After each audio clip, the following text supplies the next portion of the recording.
हाँ चलो हो गया।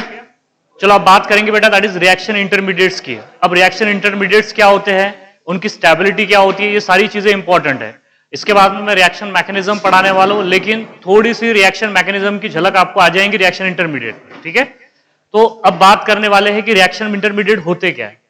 जो ऐसी स्पीशीज या एटम्स, चाहे वो कैटायंस हो या अनायंस हो या फ्री रेडिकल्स हो, तो ऐसी स्पीशीज जो रिएक्शन के दौरान बनती है, the species which is form during the reactions before the completion that species which is called as the reaction intermediate दोबारा से सुनो बेटा, रिएक्शन इंटरमीडिएट क्या होता है कि जो रिएक्शंस के दौरान जो स्पीसीज बनती है, प्रोडक्ट बनने से पहले या रिएक्टेंट और प्रोडक्ट के बीच में जो स्पीसीज बनती है, चाहे वो स्टेबल हो या अनस्टेबल स्पीसीज हो, उसे कहते हैं हम रिएक्शन इंटरमीडिएट। अब सवाल यह है कि रिएक्शन इंटरमीडिएट कौन कौन से है। तो जैसे कि सबसे पहले अगर बात करें हम रिएक्शन इंटरमीडिएट की, तो कार्बोकैटायन है, कार्बोकैटायन रिएक्शन इंटरमीडिएट है, कार्बन अनायन रिएक्शन इंटरमीडिएट है, फ्री रेडिकल रिएक्शन इंटरमीडिएट है। ये पहले बता चुका हूं मैं आपको, मैं दो टाइप का आपको फिजन बता चुका हूं, एक होता है होमोलिटिक फिजन और एक होता है हेटेरोलिटिक फिजन। होमोलिटिक फिजन में क्या होता है, सिमेट्रिकल ब्रेकिंग होता है कोवैलेंट बॉन्ड का, और सिमेट्रिकल ब्रेकिंग की वजह से क्या बनते हैं, फ्री रेडिकल बनते हैं, ठीक है। और अगर अनसिमेट्रिकल ब्रेकिंग होता है तो उसे हम हेटेरोलिटिक फिजन कहते हैं। और हेटेरोलिटिक फिजन में क्या बनते हैं, चार्ज स्पीसीज बनते हैं। और चार स्पीसीज में आपने देखा है कि एक पॉजिटिवली चार्ज होता है, एक नेगेटिवली चार्ज होता है। तो जो पॉजिटिवली चार्ज आयन है उसे हम इलेक्ट्रोफाइल कहते हैं, और जो नेगेटिवली चार्ज स्पीसीज है उसे हम क्या कहते हैं, न्यूक्लियोफाइल या बेस कहते हैं उसे। अब बेस कब कहना है और न्यूक्लियोफाइल कब कहना है, ये सारी बातें आपको बताऊंगा मैं। लेकिन उससे पहले हम सबसे पहले अगर बात करेंगे किसी रिएक्शन इंटरमीडिएट की, वो है दैट इज कार्बोकैटायन। अब मुझे एक बात बताइए, कार्बोकैटायन होमोलिटिक फिजन से बनेगा कि हेटेरोलिटिक फिजन से बनेगा? हेटेरोलिटिक फिजन से बनेगा। मैंने आपको पहले ही बताया है कि जो चार स्पीसीज है या कैटायन है या फिर अनायन है, वो हमेशा होमोलिटिक फिजन से नहीं बनेंगे, हेटेरोलिटिक फिजन से बनेंगे, ठीक है। क्योंकि अनसिमेट्रिकल ब्रेकिंग हो जाता है। अनसिमेट्रिकल ब्रेकिंग क्यों होता है, due to difference of electronegativity.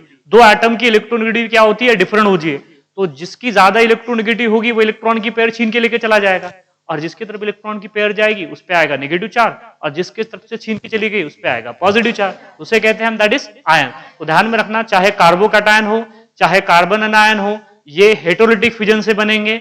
और अगर हम बात करें फ्री रेडिकल की, चाहे वो कोई भी फ्री रेडिकल हो, नॉन पोलर सॉल्वेंट अगर होगा, फ्री रेडिकल होमोलिटिक फिजन हो रहा है तो फ्री रेडिकल बनेंगे। और दूसरी बात, फ्री रेडिकल हाईली अनस्टेबल होते हैं। क्यों अनस्टेबल होते हैं?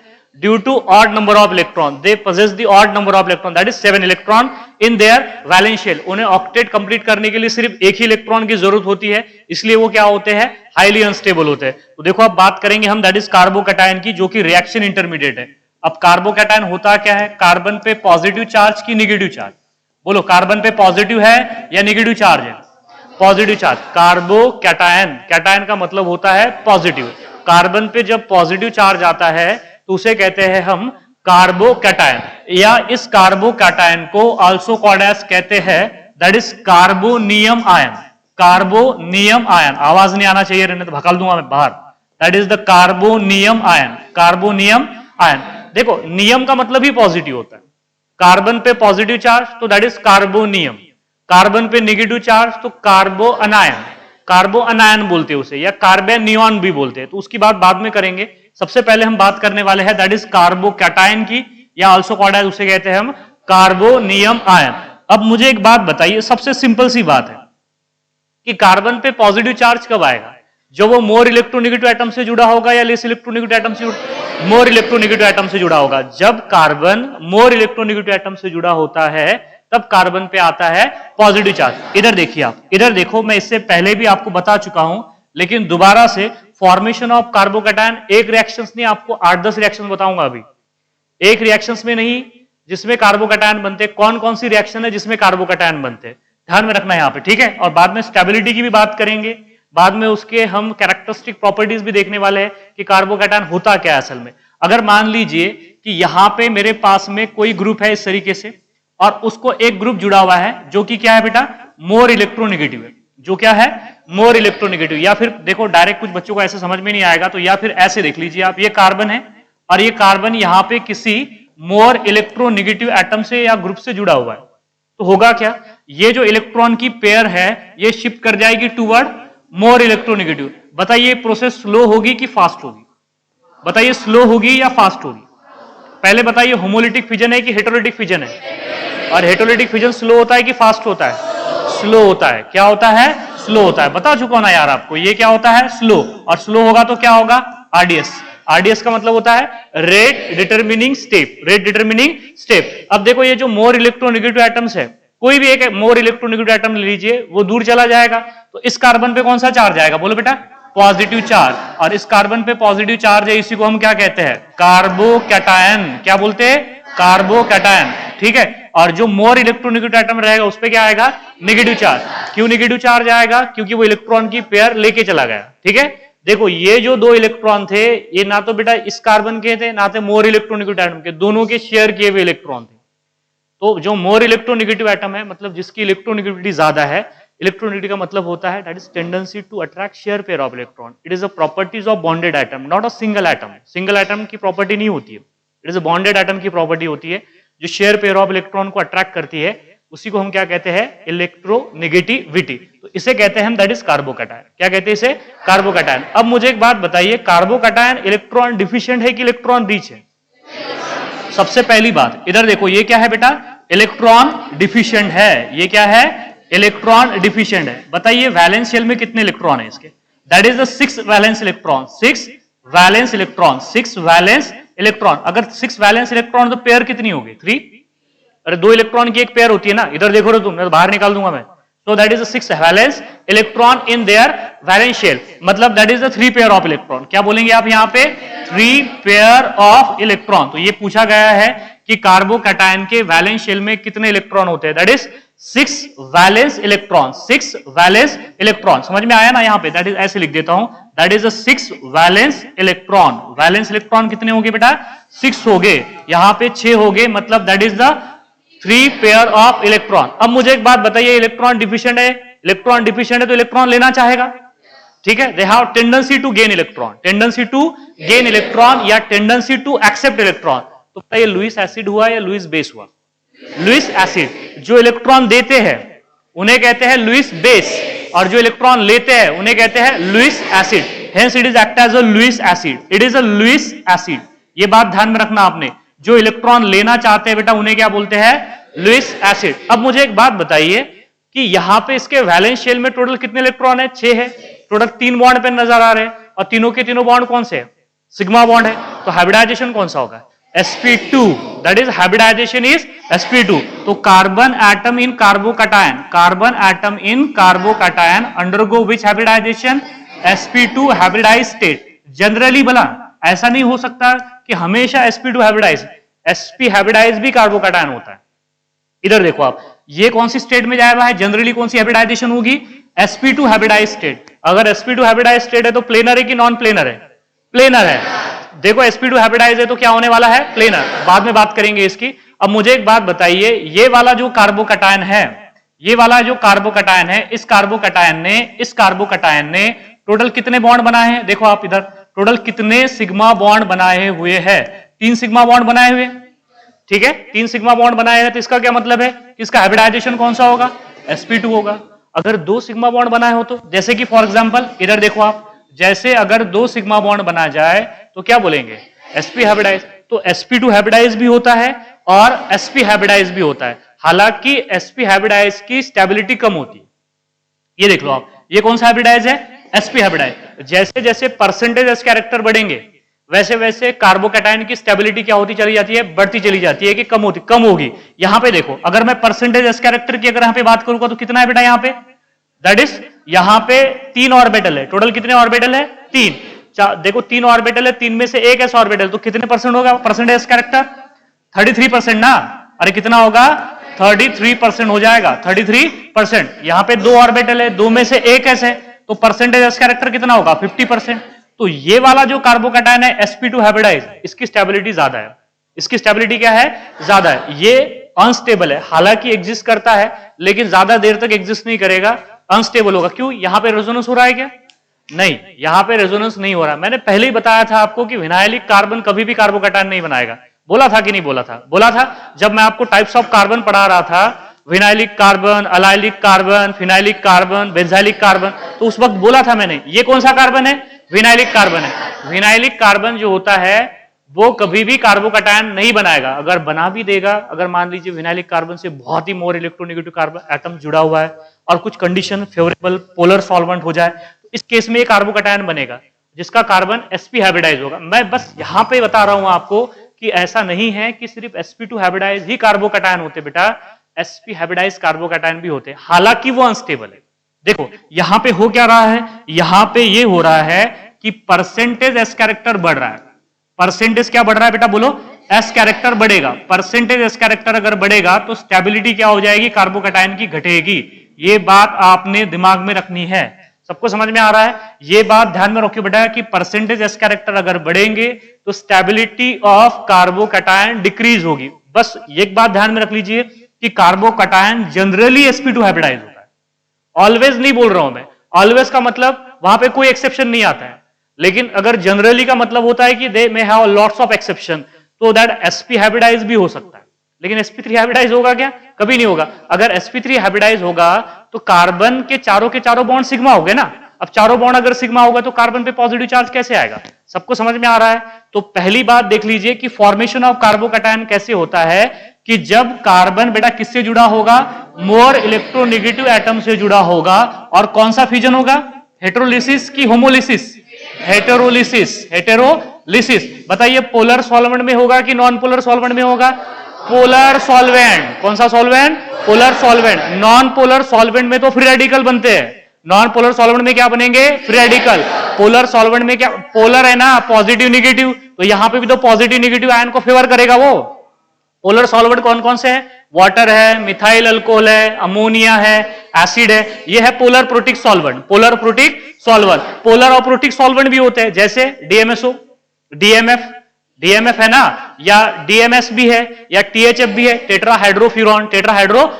आप थोड़ा घर से पढ़ के भी आया करो बेटा, ये सारी चीजें वहां पे आने वाली है, ठीक है? तो ध्यान में रखना कि ये हेटेरोलिसिस से बनेगा। किससे बनेगा? हेटेरोलिसिस से। अब देख लो, अब आपको एक बात तो समझ में आ गई कि जब कार्बोकैटायन बनना है तो कार्बन बेटा मोर इलेक्ट्रोनेगेटिव एटम से जुड़ा होगा। क्या इसी केस में कार्बोकैटायन बनेगा? क्या अदर केस में कार्बोकैटायन नहीं बनेगा? बिल्कुल बनेगा। जब इधर देखो बेटा, जब कार्बोकैटायन कब कब बन सकता है? अगर मैंने किसी कंपाउंड पे एसिड डाला, और उस कंपाउंड से हमें क्या बनेगा? कार्बोकैटायन। तो वो कौन कौन से कंपाउंड है जिस कंपाउंड पे एसिड डालने पे कार्बोकैटायन बनते हैं? तो देखो सबसे पहला जो कंपाउंड है ये वाला, इधर देख लीजिए आप, यहां पे भी फॉर्मेशन ऑफ कार्बोकैटायन होता है। अगर आपके पास में क्या है बेटा? अल्कीन है। क्या है? अल्कीन। अल्कीन मतलब कार्बन कार्बन सिंगल बॉन्ड की डबल बॉन्ड है। कार्बन कार्बन डबल बॉन्ड है। अल्कीन ले लीजिए आप, या फिर क्या ले लीजिए बेटा? अल्कोहल ले लीजिए आप, आर बॉन्ड OH। क्या ले लीजिए? R bond OH। क्या इथर ले सकते हैं हम? बिल्कुल ले सकते हैं इथर। देखो R bond O bond R dash, इसे क्या कहते हैं? इथर कहते हैं। क्या आप अल्डिहाइड ले सकते हैं? बिल्कुल ले सकते हैं aldehyde, R bond CHO। R bond CHO। क्या आप कीटोन ले सकते हैं? बिल्कुल ले सकते हैं कीटोन। तो चलो that is R bond C, ऊपर डबल बॉन्ड O, सामने बॉन्ड R, बिल्कुल ले सकते हैं आप यहां पे। क्या आप डायजोनियम सॉल्ट ले सकते हैं? बिल्कुल ले सकते हैं diazonium salt, R bond N2 plus और ये Cl माइनस, इसे कहते हैं डायजोनियम सॉल्ट। मैं बताऊंगा आपको कि डायजोनियम सॉल्ट होता क्या है। अब ये एरोमेटिक भी होते हैं और एलिफेटिक भी होते हैं। तो इन कंपाउंड पे अगर आपने क्या डाला बेटा? इन कंपाउंड पे अगर आपने क्या डाला? H plus. क्या डाल दिया? H प्लस डाल दीजिए, HCl डाल दीजिए, H2SO4 डाल दीजिए, HNO3 डाल दीजिए, या कोई लुईस एसिड, या फिर आप क्या ले सकते हैं यहां पे? कोई लुईस एसिड। इधर देखो आप, या फिर आपने कोई क्या डाल दिया? Lewis acid. अब लुईस एसिड होते क्या है बताइए? इलेक्ट्रॉन डिफिशिएंट होते हैं कि इलेक्ट्रॉन रिच होते हैं? इलेक्ट्रॉन डिफिशिएंट स्पीसीज को हम क्या कहते हैं? Lewis acid. जैसे फॉर एग्जांपल देखो बेटा, एक ही एग्जांपल नहीं है लुईस एसिड का, उसके अलावा भी एग्जांपल्स है लुईस एसिड के, जैसे कि BF3। जैसे कि क्या हो जाए? BF3 देखो ना, BF3 में बोरॉन जो है सेंट्रल एटम है, वैलेंस शेल में 6 इलेक्ट्रॉन है। वैलेंस शेल में क्या है? 6 इलेक्ट्रॉन है। इलेक्ट्रॉन लेना चाहेगा, जिसका ऑक्टेट इनकम्प्लीट हो उन्हें कहते हैं लुईस एसिड। जिनका ऑक्टेट इनकम्प्लीट हो बेटा, 8 इलेक्ट्रॉन से कम इलेक्ट्रॉन वैलेंस शेल में अगर होते हैं तो उसे लुईस एसिड कहते हैं। क्यों? क्योंकि वो इलेक्ट्रॉन लेना चाहते हैं। तो BF3 लुईस एसिड हो गया। ऐसा नहीं है कि HCl ही एसिड है, H2SO4 ही एसिड है, या फिर HNO3 एसिड है, HClO4 ही एसिड है, ये भी एसिड है ना, इसे लुईस एसिड कहते हैं। जैसे कि फॉर एग्जांपल AlCl3, जैसे कि क्या ले लिया आपने AlCl3, जैसे कि फॉर एग्जांपल ZnCl2, जैसे कि फॉर एग्जांपल FeCl3 एक्सेट्रा। ये सारे के सारे लुईस एसिड है, ये सारे के सारे बेटा क्या है लुईस एसिड। अगर इनमें से हमने कोई भी एक लुईस एसिड या फिर एसिड डाल दिया, एसिड बोले तो H2SO4 या फिर HNO3 या फिर HCl डाल दिया इन कंपाउंड पे, तो इन सभी कंपाउंड से क्या बनने वाला है, दैट इज कार्बोकैटायन। क्या बनेगा, कार्बोकैटायन। तो बात सबको समझ में आ गई कि कार्बोकैटायन कैसे बनेंगे, कि carbon atom more electronegative atom से जुड़ा होगा तब भी कार्बोकैटायन बनेंगे, या फिर किसी अल्कीन पे, अल्कोहल पे, या फिर ईथर पे, अल्डिहाइड पे, कीटोन पे या डायजोनियम सॉल्ट पे अगर आपने कोई लुईस एसिड डाला या एसिड डाला बेटा, तब भी यहां पे क्या बनेगा, कार्बोकैटायन बनेगा। क्या बनेगा, कार्बोकैटायन। सबको समझ में आ रहा है, that is the formation of carbocation. इसी को क्या कहते हैं हम, फॉर्मेशन ऑफ कार्बोकैटायन। कार्बन पे positive charge, that species which is called as the carbocation. Carbocation. इधर देखो आप, मैंने क्या बोला, अल्कीन से बनेगा, अल्कीन से बनेगा या नहीं बनेगा, बनेगा। अल्कीन पे सिर्फ आपको क्या डालना पड़ेगा, H+ डाल दीजिए। अब कैसे, H+ डालने के बाद में कैसे बनेगा, इधर देखो आप, ये मेरे पास में कोई अल्कीन है, चलेगा, this are the alkene. Which alkene, propene, है ना प्रोपीन। अगर मैंने इस प्रोपीन पे बेटा H+ डाला, क्या डाला, H+ डाला, इधर देखो बेटा क्या डाला यहां पे, H+। अब मुझे एक बात बताइए, डबल बॉन्ड है, डबल बॉन्ड बोले तो कौन सा बॉन्ड है बेटा, पाई बॉन्ड है। डबल बॉन्ड बोले तो कौन सा बॉन्ड है, पाई बॉन्ड। मतलब ये इलेक्ट्रॉन रिच है, इलेक्ट्रॉन डोनर हो गया, पाई इलेक्ट्रॉन डोनर बोलते इसे, क्या बोलते इसे, पाई इलेक्ट्रॉन डोनर। इधर देखो बेटा, इलेक्ट्रॉन डोनर जो स्पीसीज होती है उन्हें हम लुईस बेस कहते हैं। इलेक्ट्रॉन डोनर स्पीसीज जो होती है उन्हें क्या कहते हैं, लुईस बेस, या उन्हें न्यूक्लियोफाइल कहते हैं। जो इलेक्ट्रॉन देना चाहते हैं उन्हें हम न्यूक्लियोफाइल भी बोलते हैं और बेस भी बोलते हैं, ठीक है। अब देखो, जो इलेक्ट्रॉन देना चाहते हैं वो सिग्मा इलेक्ट्रॉन भी हो सकते हैं, वो पाई इलेक्ट्रॉन भी हो सकते हैं। समझ में आ रहा ना आपको। तो देखो यहां पे जो इलेक्ट्रॉन डोनर है वो कौन सा है, पाई इलेक्ट्रॉन डोनर। क्यों, सिग्मा क्यों नहीं डोनेट कर रहा है, क्योंकि सिग्मा बॉन्ड क्या है, स्ट्रांग है, पाई बॉन्ड क्या है, वीक है। तो ये इलेक्ट्रॉन लेने के लिए बेकरार है। देखो पता है आपको कि ये कंगाल है पहले ही, तो इसे क्या चाहिए, इलेक्ट्रॉन। इलेक्ट्रॉन कौन देगा इसे, ये देगा। अगर ये इलेक्ट्रॉन इसे अगर दे देगा तो ये डबल बॉन्ड टूट जाएगा, डबल बॉन्ड टूट जाएगा। देखो ना यार, इधर देखो आप, एकदम सिंप्लीफाई करके बताता हूं आपको। इधर देखो आप, ये मेरे पास में है CH3, इधर देखो ये क्या हो गया, CH3 हो गया, CH3, that is the CH3 bond CH, double bond क्या हो जाएगा, CH2। और यहां पे क्या ले लिया हमने, बोलो H+। यहां पे क्या ले लिया, H+ ले लिया H+। इधर देखो बेटा, यहां पे क्या ले लिया, H+। तो देखो ये इलेक्ट्रॉन इधर चला जाएगा, जाएगा ना। तो ये कार्बन के ऊपर क्या आएगा, नेगेटिव चार्ज, और ये कार्बन के ऊपर नेगेटिव चार्ज। तो ये हाइड्रोजन और ये कार्बन के ऊपर क्या आएगा, पॉजिटिव चार्ज। कैसे, इधर देखो, ये हो गया CH3 बॉन्ड CH, इस कार्बन पे आ गया पॉजिटिव चार्ज, इस कार्बन पे आ गया नेगेटिव चार्ज। बताइए आप मुझे, जो हाइड्रोजन H+ है वो नेगेटिव चार्ज वाले कार्बन से जुड़ेगा या पॉजिटिव चार्ज वाले कार्बन, नेगेटिव से जुड़ेगा। तो ये नेगेटिव चार्ज यहां से खत्म, और यहां पे क्या हो जाएगा, बोलो, यहां पे हो जाएगा CH3, यहां पे क्या हो जाएगा, CH3। तो देखो इस कार्बन पे क्या आ गया, पॉजिटिव चार्ज। तो इसे क्या बोलते हैं हम, कार्बोकैटायन। क्या बोलते हैं यहां पे, कार्बोकैटायन। आ रहा है सबको समझ में कि देखो ऐसे भी कार्बोकैटायन बनेगा। अगर आपने किसी अल्कीन के ऊपर H+ डाला तो कार्बोकैटायन बनेगा, बनेगा कार्बोकैटायन इस तरीके से। या फिर देख लीजिए आप, या फिर आपने क्या किया, या फिर बेटा आपने कोई अल्कोहल ले लिया। देखो आपने क्या लिया, अल्कोहल। वो पहली रिएक्शन थी, ये दूसरी रिएक्शन। इधर देखो ये क्या है मेरे पास में, OH।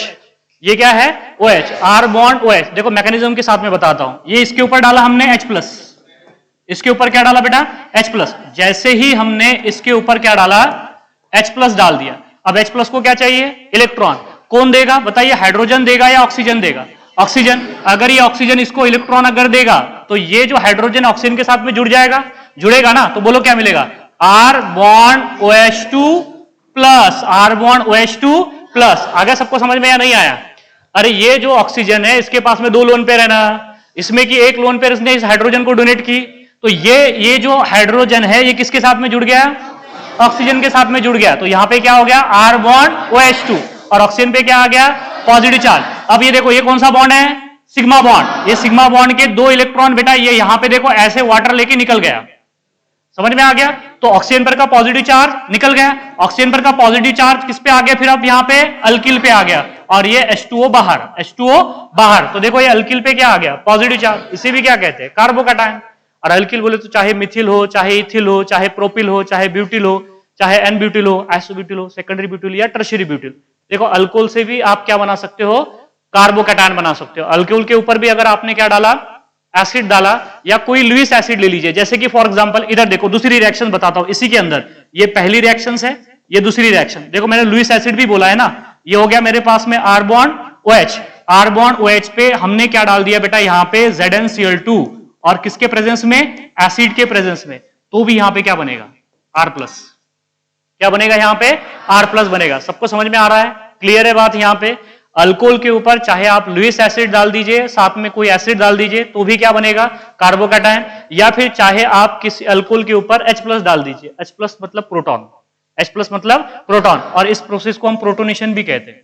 क्या बोलते हैं इसे, प्रोटोनेशन। ये बात ध्यान में रखना, प्रोटॉन डालने की प्रक्रिया को, प्रोसेस को क्या कहते हैं, प्रोटोनेशन, और प्रोटॉन निकालने की प्रोसेस को क्या कहते हैं, डीप्रोटोनेशन। तो प्रोटोनेशन भी होता है, डीप्रोटोनेशन भी होता है। थोड़ा सा आप थोड़ा फील कीजिए इस चीज को कि रिएक्शन हो कैसे रही है। तो यहां पे भी क्या बनेगा, कार्बोकैटायन बनेगा। सिमिलरली यहां पे देखो, क्या ईथर से कार्बोकैटायन बनेगा, बिल्कुल बनेगा। यह है मेरे पास में R बॉन्ड O बॉन्ड, ये R है, जैसे ही आपने इसके ऊपर क्या डाला बेटा, H+ डाला, तो बोलो क्या मिलेगा, R+, क्या मिलेगा, R बॉन्ड OH, क्या मिलेगा यहां पे, R बॉन्ड OH। अरे समझ में आ रहा है या नहीं आ रहा है, देखो ना, ये H चला गया OH के पास, तो क्या मिला, R बॉन्ड OH, और H पर का जो पॉजिटिव चार्ज है वो किसके ऊपर आ जाएगा, कार्बन के ऊपर, तो ये आ जाएगा R+, और R+ को क्या कहते हैं, कार्बोकैटायन। क्या बोलेंगे हम यहाँ पे, कार्बोकैटायन। स्टेबिलिटी बाद में देखेंगे, पहले फॉर्मेशन समझ लीजिए कि कब कब फॉर्मेशन होगा कार्बोकैटायन का। सिमिलरली बेटा इधर और देखो आप, अगर मेरे पास में कोई अल्डिहाइड है, R बॉन्ड CHO, क्या है, R बॉन्ड CHO है, R बॉन्ड CHO है, जैसे ही आपने इसके ऊपर क्या डाला बेटा, H+, तो वैसे ही क्या बनेगा यहां पे, कार्बोकैटायन बनेगा। क्या बनेगा, कार्बोकैटायन। या फिर आप कोई कीटोन ले लीजिए, इधर देखो आपने क्या लिया, कीटोन लिया, R bond C double bond O, R bond C double bond O, और सामने बॉन्ड क्या हो जाएगा, R हो जाएगा, सामने बॉन्ड क्या हो जाएगा, R। ये कार्बोकैटायन ऐसे नहीं बनेगा, ऐसे बनेगा, इधर देख लीजिए आप, R बॉन्ड C, ऊपर बॉन्ड H, नीचे डबल बॉन्ड क्या हो जाएगा, O, R बॉन्ड CHO, क्या बोलते हैं इसे, अल्डिहाइड। अब ये देखो इसके ऊपर आपने H+ डाला, तो ये मिलेगा R बॉन्ड C, ऊपर डबल बॉन्ड O, और ये कार्बन पे पॉजिटिव चार्ज, ऐसे बनता है कार्बोकैटायन, ऐसे बनेगा कार्बोकैटायन। सिमिलरली इसका भी कार्बोकैटायन ऐसे ही बनेगा।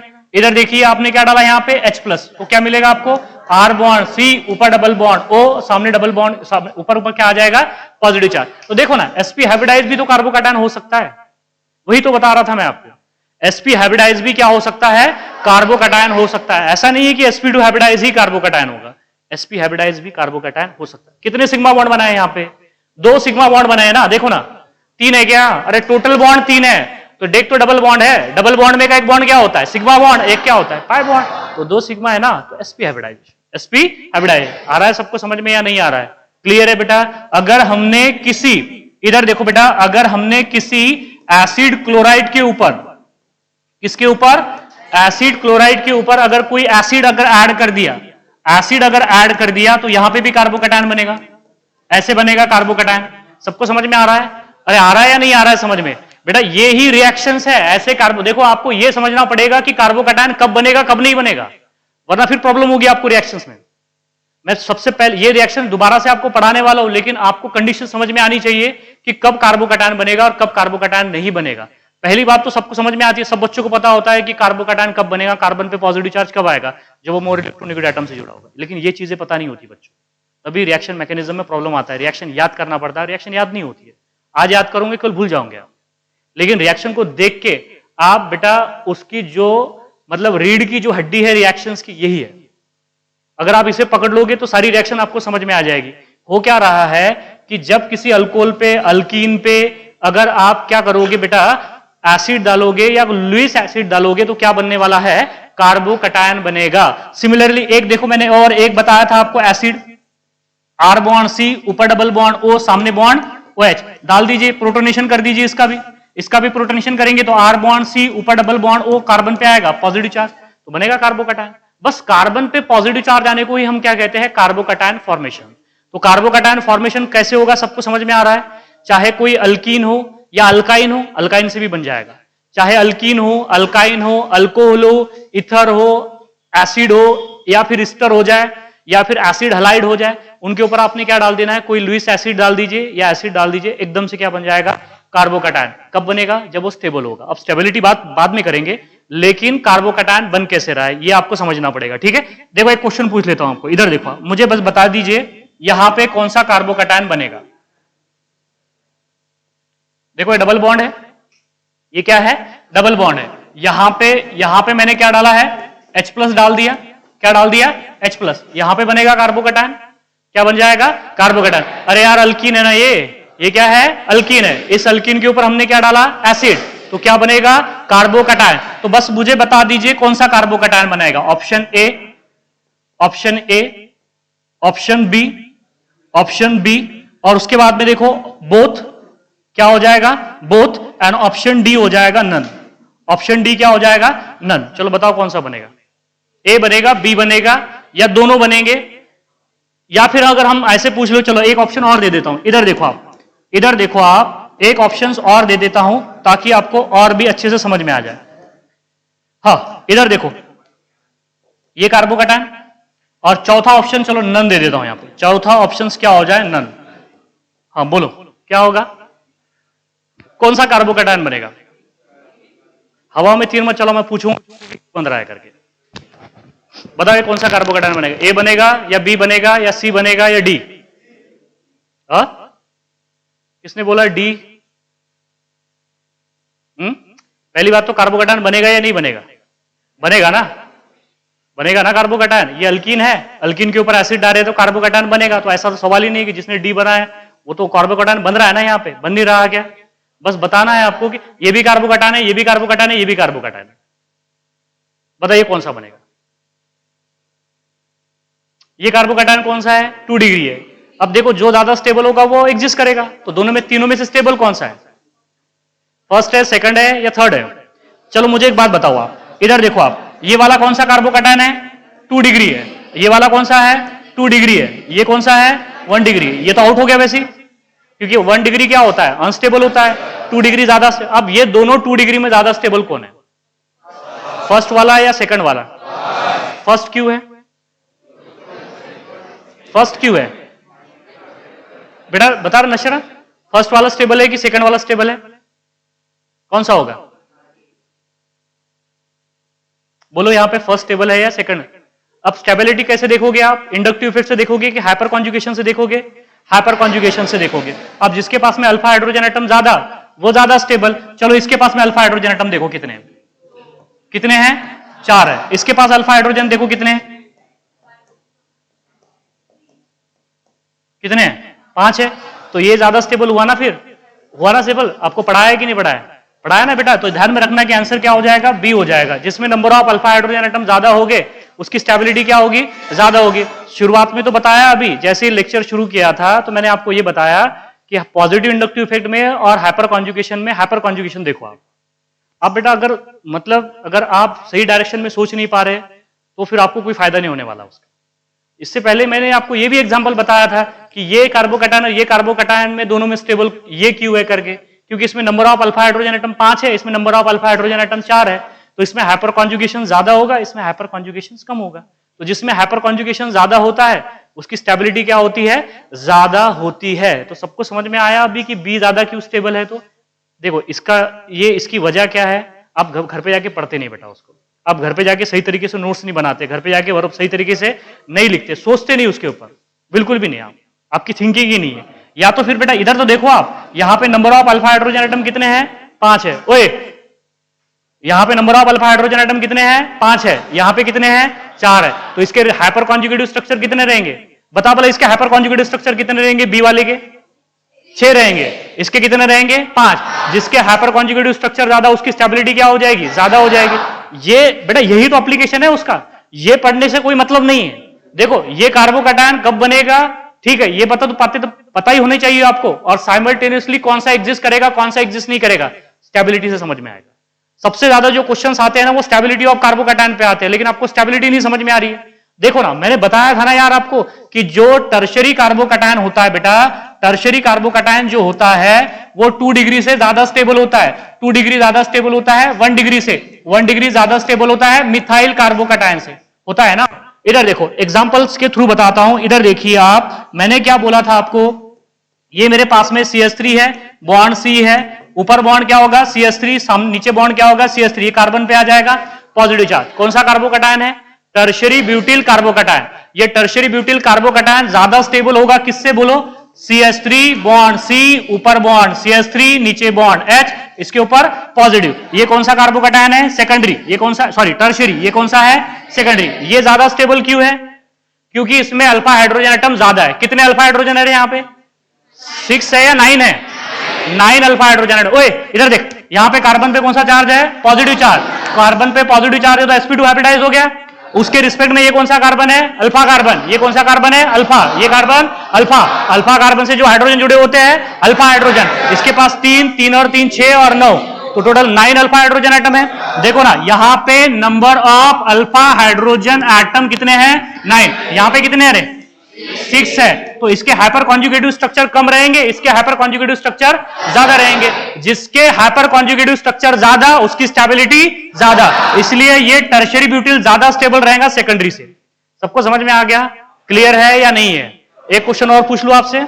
चलो इधर देखो आप, विच इज मोस्ट स्टेबल। इधर देखो बेटा, विच इज मोस्ट स्टेबल। इधर देखो आप, विच इज मोस्ट स्टेबल। बोलना नहीं है रे, विच इज मोस्ट स्टेबल। बस मुझे बता दीजिए कि इसमें ज्यादा स्टेबल कौन रहेगा।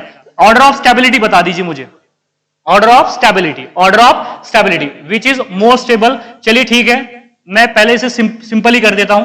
पहले इसे मैं सिंपल ही कर देता हूं, बाद में थोड़ा सा लेवल बढ़ाएंगे। यहां पे option A, option B, option B.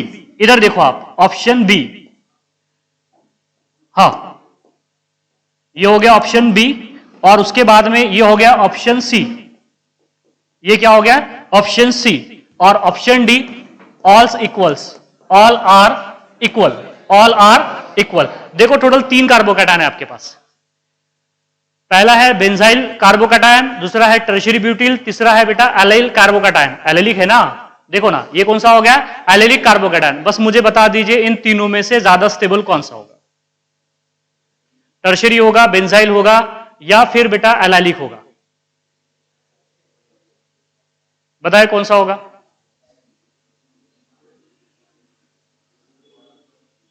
सबसे ज्यादा स्टेबल कौन सा होगा?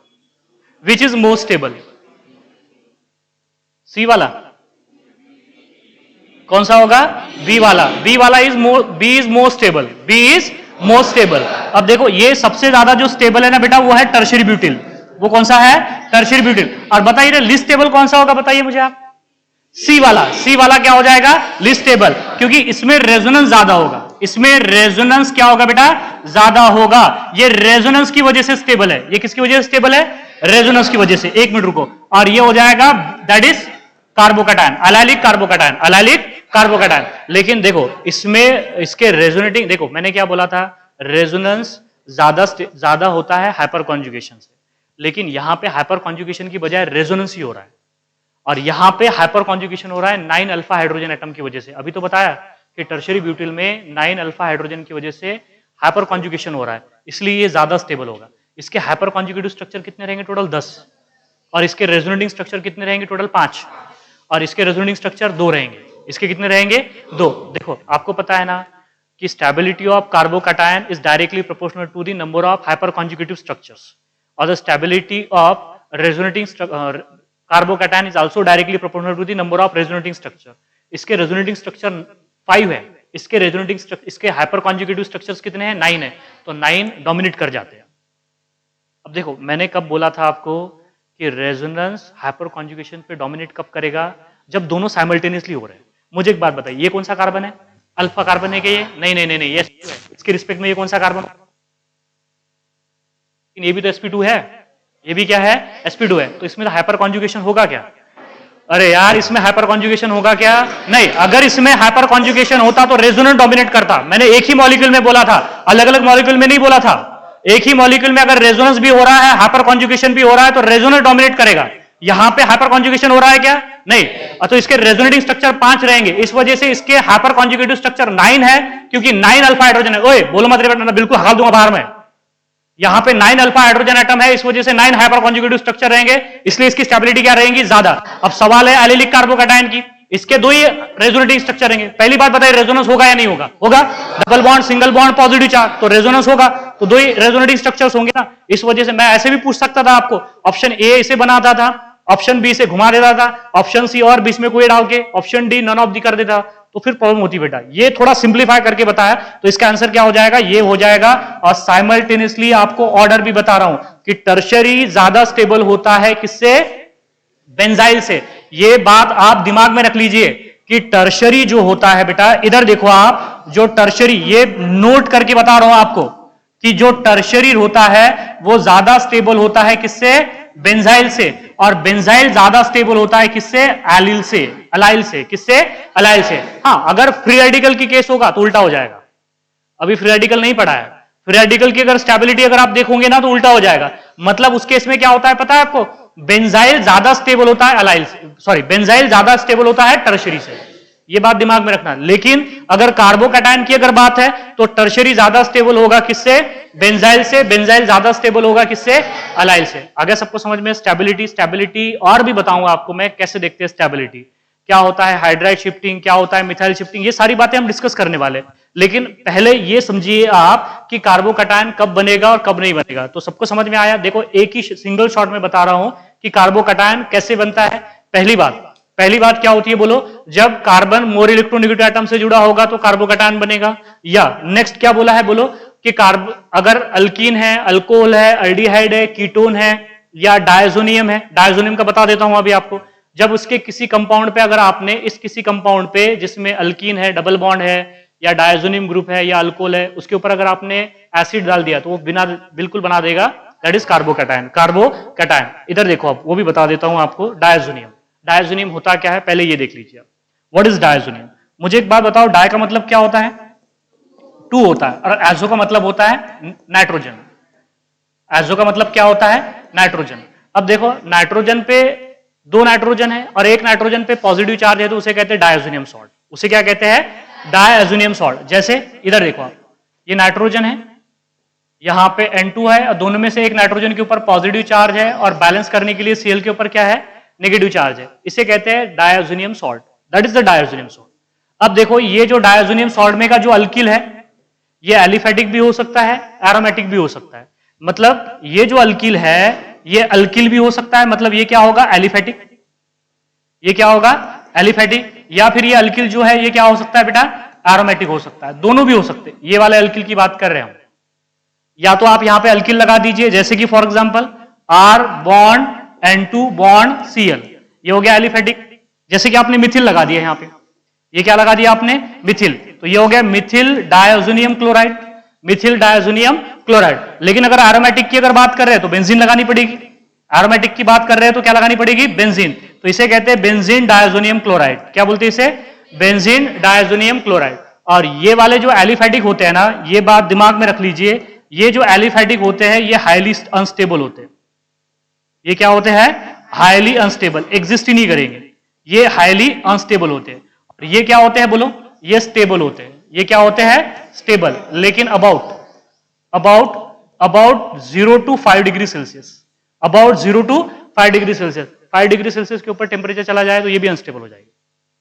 ये बात ध्यान में रखना आपने कि डायजोनियम जो सॉल्ट होते हैं वो क्या होते हैं, जब दो नाइट्रोजन हो तो उसे कहते हैं डायजो, एक नाइट्रोजन हो तो एजो कहते हैं, और 3 नाइट्रोजन हो तो उसे एजाइड कहते हैं। मैं पिछली बार लिख के दिया था आपको, अगर नाइट्रोजन है बेटा, अगर नाइट्रोजन है, सिंपल एक नाइट्रोजन है तो उसे कहते हैं हम एजो। क्या बोलते हैं उसे, एजो। जैसे सल्फर को थायो कहते हैं तो नाइट्रोजन को एजो कहते हैं। अगर 2 नाइट्रोजन है किसी कंपाउंड में ऐसे तो इसे कहते हैं डायएजो। अगर 3 नाइट्रोजन है तो इसे ट्राइएजो नहीं कहते, इसे अजाइड कहते हैं। क्या कहते हैं इसे, अजाइड। तो ये बात ध्यान में रखना, इसे क्या बोलेंगे आप, अजाइड। और उसमें भी नाइट्रोजन के ऊपर पॉजिटिव चार्ज आ जाए तो उसे नियम लगाते हैं। जैसा कार्बन पे पॉजिटिव चार्ज आ रहा है तो कार्बोनियम, नाइट्रोजन पे पॉजिटिव चार्ज आ रहा है तो अमोनियम। बोलेंगे कि नहीं बोलेंगे, बोलेंगे ना। क्लोरीन पे पॉजिटिव चार्ज आया तो क्लोरोनियम, ब्रोमीन पे पॉजिटिव चार्ज आएगा तो ब्रोमोनियम। तो बेटा ये डायजोनियम कंपाउंड में जो नाइट्रोजन है उसके ऊपर पॉजिटिव चार्ज आ रहा है, इसलिए उसे कहते हैं डायएजोनियम।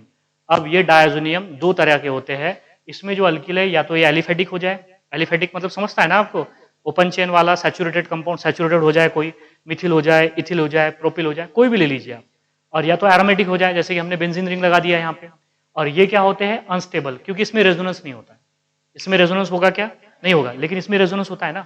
इसमें क्या होता है, रेजोनेंस होता है, इसलिए ये ज्यादा स्टेबल होते हैं। और वो भी बात ध्यान में रखना 0 to 5 डिग्री सेल्सियस, अगर आपने 10 या 15 तक टेम्परेचर अगर लेके चले गए तो अनस्टेबल हो जाएंगे। अनस्टेबल मतलब एग्जिस्ट ही नहीं करेंगे। मतलब अभी आपको बता रहा हूं कि जब मैं आपको डायजोनियम, ये इसकी एक रिएक्शन नहीं, इसकी ये कंपाउंड के मैं अभी के भी आपको 10 रिएक्शन लिख के बता सकता हूं, 10 से ज्यादा भी रिएक्शन बता सकता हूं, लेकिन ये पहले समझिए कि कौन एग्जिस्ट करेगा कौन एग्जिस्ट नहीं करेगा। और ये वाला जो है ये सिर्फ बिलो 5 डिग्री सेल्सियस पे ही एग्जिस्ट करता है, उससे ज्यादा टेम्परेचर पे एग्जिस्ट नहीं करेगा। और इसकी स्टेबिलिटी एलिफिटिक से ज्यादा क्यों है? क्योंकि इसमें क्या होगा? रेजोनेंस होगा। क्या होगा? रेजोनेंस। अब मैंने ये बोला है कि इस डायजोनियम सॉल्ट से आप क्या बना सकते हो? कार्बोकैटायन बना सकते हो। बना सकते हो ना कार्बोकैटायन? तो देख लो आप यहां पे कार्बोकैटायन कैसे बनेगा। कार्बोकैटायन कैसे बनेगा? ये N2Cl, N2Cl डालो, इस पे HCl, क्या डाल दो यहां पे? HCl डाल दो, या HCl के बजाय आपने क्या डाल दिया? H+ डाल दिया। क्या डाल दिया? H+। तो H+Cl को लेके चला जाएगा, ओए H+Cl को लेके चला जाएगा तो क्या हो जाएगा? -HCl, और N2 भी निकल जाएगा, N2 भी निकल जाएगा, और ये पॉजिटिव चार्ज किसके ऊपर आ जाएगा? अल्किल के ऊपर। तो ये हो जाएगा कार्बोकैटायन, बाय प्रोडक्ट क्या मिलेगा? N2, और ये हो जाएगा प्लस HCl। ये क्या हो जाएगा? HCl, और इसे कहते हैं हम POC। क्या बोलते हैं इसे? POC। प्रैक्टिकल ऑर्गेनिक केमिस्ट्री नहीं बोलते उसे बोलते हैं parrot of chemistry. Parrot of chemistry. Parrot of chemistry का मतलब केमिस्ट्री जो है बेटा में कुछ पैरेट्स है, मतलब जब कभी भी मौका मिलता है उड़ जाते हैं। समझ में आ गई बात? तोते की तरह क्या हो जाते हैं? उड़ जाते हैं। जैसे कि अगर आपको किसी कंपाउंड में अगर वाटर बन सकता है, एकदम से निकल जाएगा, उसे कहते हैं POC। That is the parrot of chemistry. मजाक की बात नहीं बोल रहा हूं, मैं बोल रहा हूं ये एक्चुअल में होता है ऐसे। जब कभी भी बेटा क्या होता है, नाइट्रोजन होता है, नाइट्रोजन अगर किसी रिएक्शन में N2 बनता है तो निकल जाएगा एकदम से, थोड़ा सा हल्का सा हिट करने पर ही निकल जाएगा। क्यों? होता क्या है? क्योंकि नाइट्रोजन ज्यादा स्टेबल होता है। नाइट्रोजन दो नाइट्रोजन के बीच में क्या होती है? ट्रिपल बॉन्ड होता है ना। नाइट्रोजन के बीच में ट्रिपल बॉन्ड होता है तो उसकी स्टेबिलिटी क्या रहेगी? सबसे ज्यादा रहेगी। इस वजह से जब कभी भी किसी रिएक्शन में नाइट्रोजन बनेगा एकदम से निकल जाएगा। तो देखो यहां पे कार्बोकैटायन बनेगा, यहां पे कार्बोकैटायन बनेगा। सिमिलरली अगर मैंने ये अल्किल की जगह पे क्या ले लिया? बोलो बेटा, C6H5 ले लिया। क्या ले लिया? C6H5। ये भी ले सकते हैं क्योंकि ये हो गया यहां पे aromatic benzyl chloride, diazonium chloride. जैसे ही आपने इसके ऊपर क्या डाला? H+, तो बोलो क्या बनेगा? C6H5, और इसके ऊपर क्या आएगा? पॉजिटिव चार्ज, और प्लस क्या निकल जाएगा? N2, प्लस क्या निकल जाएगा? HCl। तो बात सबको समझ में आ गई कि देखो यहां पे अल्कीन के ऊपर, अल्कोहल के ऊपर, या डायजोनियम कंपाउंड के ऊपर, या फिर अल्डिहाइड, कीटोन, ईथर या अल्काइन के ऊपर अगर आपने एसिड या लुईस एसिड डाला तो एकदम से क्या बनेगा? कार्बोकैटायन बनेगा। बच्चों को ये चीजें पता नहीं होती है, तो ये बात आप दिमाग में रख लीजिए कि कौन कौन सी केस में कार्बोकैटायन बनेगा और कौन सी केस में कार्बोकैटायन नहीं बनेगा। तो ये सारी केसेस है जिसमें कार्बोकैटायन बनेगा।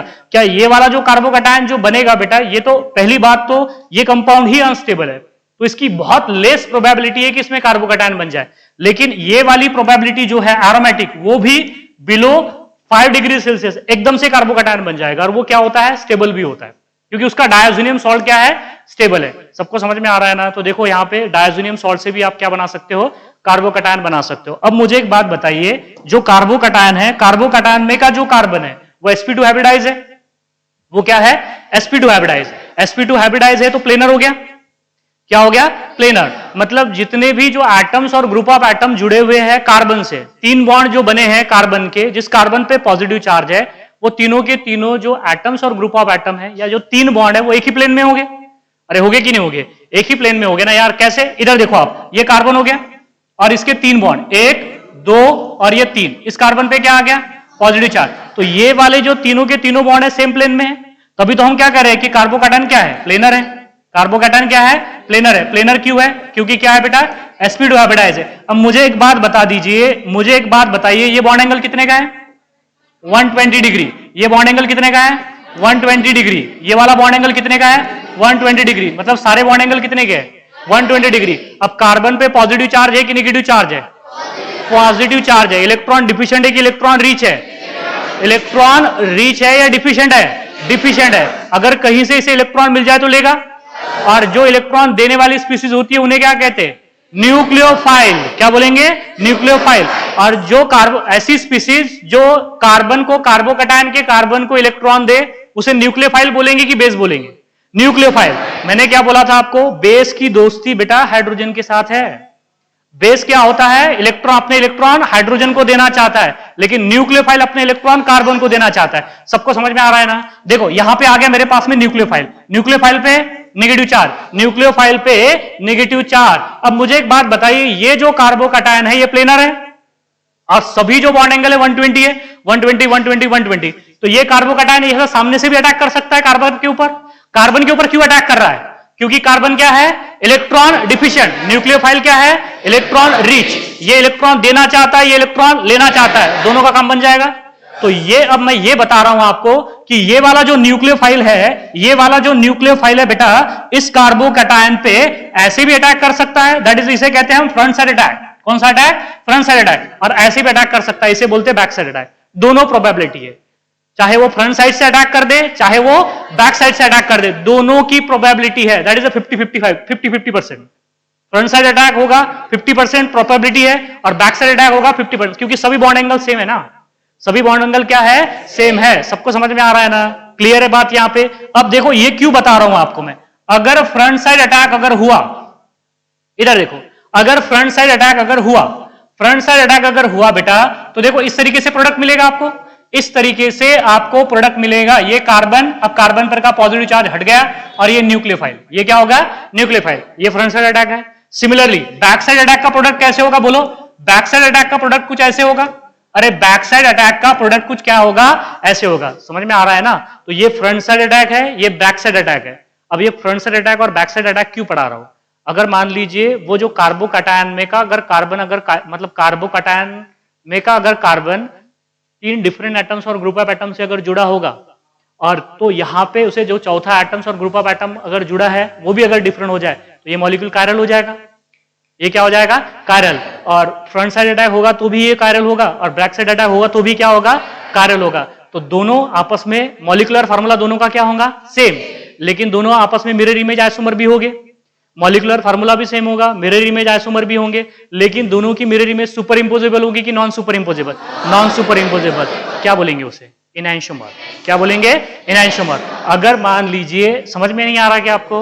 देखो बेटा मैंने क्या बोला, इधर देखो, एग्जाम्पल लेके बताता हूं, एग्जाम्पल लेके बताऊंगा आपको, एकदम से समझ में आ जाएगा। इधर देखो, हाँ इधर देखो, हमने क्या किया, कोई कंपाउंड ले लिया। जैसे देखो इधर देखो आप, ये मेरे पास में आर है, ये बॉन्ड सी है, ऊपर बेंड बेटा क्या है? बोलो, आर डैश है। इधर देखो ये मेरे पास में एक कार्बोकैटायन है, ये देखो आप, ये क्या है? आर है। ये क्या हो गया बेटा? आर डैश हो गया। और ये क्या हो गया? बोलो, आर डबल डैश। तीनों एटम्स और ग्रुप ऑफ एटम डिफरेंट है।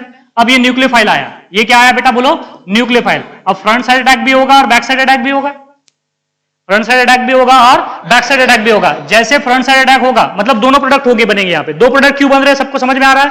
There is a possibility of 50% front side attack and 50% back side attack. Front side attack को कहते हैं रिटेंशन और बैक साइड अटैक को कहते हैं इन्वर्शन। अभी रुकिएगा, लेकिन बता रहा हूं यहां पे, अगर फ्रंट साइड अटैक हुआ तो ऐसे मिलेगा आपको, चलो बोलो रे, आर बॉन्ड सी, यहां पे क्या मिलेगा? बोलो बेटा, ये होगा आर डैश, और ये क्या हो जाएगा? बोलो, आर डबल डैश, और ये हो जाएगा न्यूक्लियोफाइल। ये क्या हो जाएगा? न्यूक्लियोफाइल। अगर बैक साइड अटैक हो रहा है तो कैसे मिलेगा? ये होगा न्यूक्लियोफाइल, ये होगा सी, ऊपर क्या होगा बेटा? आर, और इधर क्या होगा? बोलो, आर डैश, और इधर क्या हो जाएगा? R double dash. देखो दोनों आपस में मिरर इमेज है या नहीं है? अब देखो, अगर मान लीजिए ये डेक्स्ट्रोरोटेटरी है तो ये क्या होगा? लैवरोटेटरी। मतलब 50% डेक्स्ट्रो कंपाउंड बनेगा, 50% लैवरोटेटरी कंपाउंड, और 50-50 बोले तो रेसिमिक मिक्सचर। कौन सा मिक्सचर हो जाएगा? Racemic mixture. इसी को क्या कहते हैं हम? रेसिमिक मिक्सचर कहते हैं। आया समझ में? That mixture which is called as the DL mixture, और DL mixture which is called as the racemic mixture. देखो फ्रंट साइड अटैक की भी पॉसिबिलिटी है, बैक साइड अटैक की भी पॉसिबिलिटी है। 50% फ्रंट साइड अटैक हो रहा है, 50% बैक साइड अटैक हो रहा है। तो फ्रंट साइड अटैक का प्रोडक्ट जो बनेगा, मान लिया हमने डेक्स्ट्रोरोटेटरी है, तो बैक साइड का ये भी 50% बनेगा, ये भी 50% बनेगा। अगर ये कायरल कार्बन है तो दिख रहा है आपको यहाँ पे साफ साफ कि कायरल है करके, क्योंकि ये आर है तो ये आर डैश है, ये आर डबल डैश है, तीनों अल्किल ग्रुप डिफरेंट है, न्यूक्लियोफाइल तो डिफरेंट ही है। समझ में आ गया आपको? तो ये वाला जो प्रोडक्ट होगा ये भी कायरल होगा, ये भी कायरल होगा। अगर ये प्लेन पोलराइज्ड लाइट को क्लॉकवाइज रोटेट करता है तो ये क्या करेगा? Anti clockwise. इस रिएक्शन देखो, रिएक्टेंट एक ही है, कार्बोकैटायन एक ही था, लेकिन यहाँ पे आपको दो प्रोडक्ट बने, एक डेक्स्ट्रोरोटेटरी है और एक लैवरोटेटरी है, और दोनों का परसेंटेज कितना है? That is the equimolar mixture of DL mixture which is called as the racemic mixture. And racemic mixture is optically active की inactive? Due to external cancellation की इंटरनल कैंसिलेशन, एक्सटर्नल कैंसिलेशन। अगर ये molecule plane polarise light को clockwise rotate कर रहा है तो ये क्या करेगा, एंटी क्लॉकवाइज करेगा। क्या करेगा, एंटी क्लॉकवाइज। अगर ये प्लस 90 डिग्री से कर रहा है तो ये माइनस 90 डिग्री से। ये पहला प्लस 90 से कर रहा है तो दूसरा माइनस 90 से। तो प्लेन पोलराइज लाइट का प्लेन कैसा रहेगा, ऐसे ही रहेगा। थीटा जो रहेगा वो कितना आ जाएगा, 0 हो जाएगा। समझ में आ रहा है ना। अगर ये कार्बोकैटायन ऑप्टिकली एक्टिव कंपाउंड अगर बनाता है तो ये बात भी दिमाग में रखना है आपने कि कार्बोकैटायन हमेशा हमेशा बेटा ऑप्टिकल एक्टिव कंपाउंड बनाए। मतलब आपको ये देखना पड़ेगा, क्या देखना पड़ेगा, जब कभी भी कार्बोकैटायन बन रहा है तो वहां पे रेसिमाइजेशन हो रहा है या नहीं हो रहा है। Formation of racemic mixture which is called as the racemisation. Formation of mixture which is receiving mixture which is called as the racemization and separation of receiving mixture which is called as resolution। क्या बोलते हैं उसे, resolution। मतलब carbocation अगर आ गया तो आपको देखना पड़ेगा कि रेसिविंग मिक्सचर बनता है कि नहीं बनता है। चलो इधर देखो, एक लास्ट क्वेश्चन पूछता हूं और खत्म करते, बाकी का कल कंटिन्यू करेंगे, ठीक है।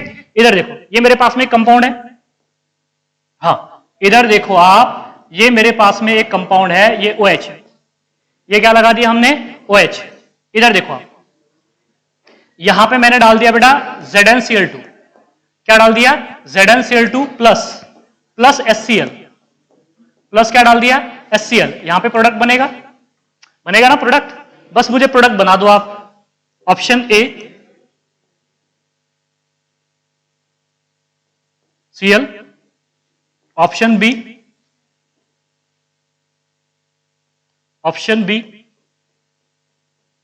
Cl, ऑप्शन सी बोथ 50-50 और ऑप्शन डी नन। बोलो क्या बनेगा, पता है 50-50 बनेगा क्या, यहां पे बनेगा या नहीं बनेगा।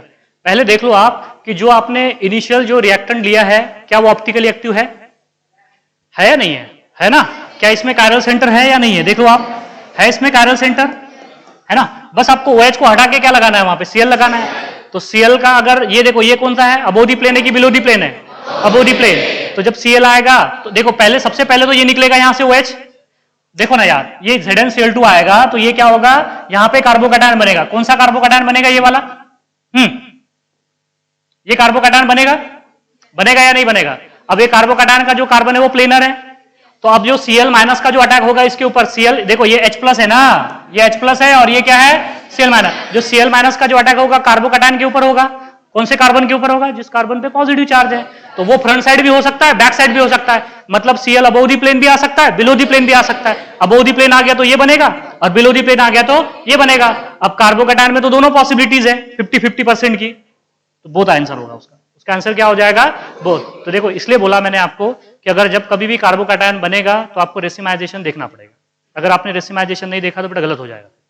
सबको समझ में आ गई बात। यहाँ पे कार्बोकैटायन कब बनेगा, जब कार्बन मोर इलेक्ट्रोनेगेटिव एटम से जुड़ा होगा, या किसी अल्कीन के ऊपर, अल्कोहल के ऊपर, aldehyde, ketone, alkyne, acid, ester के ऊपर अगर आपने क्या डाला बेटा, एसिड डाला या कोई लुईस एसिड डाला, तो तब क्या बनेगा, कार्बोकैटायन बनेगा। या डायजोनियम के ऊपर भी आपने कोई एसिड डाल दिया तो क्या बनेगा, कार्बोकैटायन बनेगा, कार्बोकैटायन। और मैंने बताया कि एरोमेटिक कंपाउंड के जो डायजोनियम सॉल्ट होते हैं वो स्टेबल होते हैं बिलो 5 डिग्री सेल्सियस, और जो एलिफेटिक ग्रुप के जो डायजोनियम सॉल्ट होते हैं वो क्या होते हैं, अनस्टेबल होते हैं, क्योंकि उसमें रेजोनेंस नहीं हो रहा है। क्या नहीं हो रहा है, रेजोनेंस नहीं हो रहा है। और एक बात और बताया कि जब कभी भी कार्बोकैटायन बनेगा तो आपको रेसिमाइजेशन देखना पड़ेगा। और कार्बोकैटायन प्लेनर होता है, इसलिए फ्रंट साइड अटैक भी होगा, बैक साइड अटैक भी होगा। तो that is DL mixture formation होता है, उसी को हम रेसिविंग मिक्सचर्स कहते हैं। रेसिविंग मिक्सचर का formation which is called as the racemisation. कल पढ़ाऊंगा आपको, that is stability of carbocation. Tanish बंद कर दो, इधर बैठा के तू जा।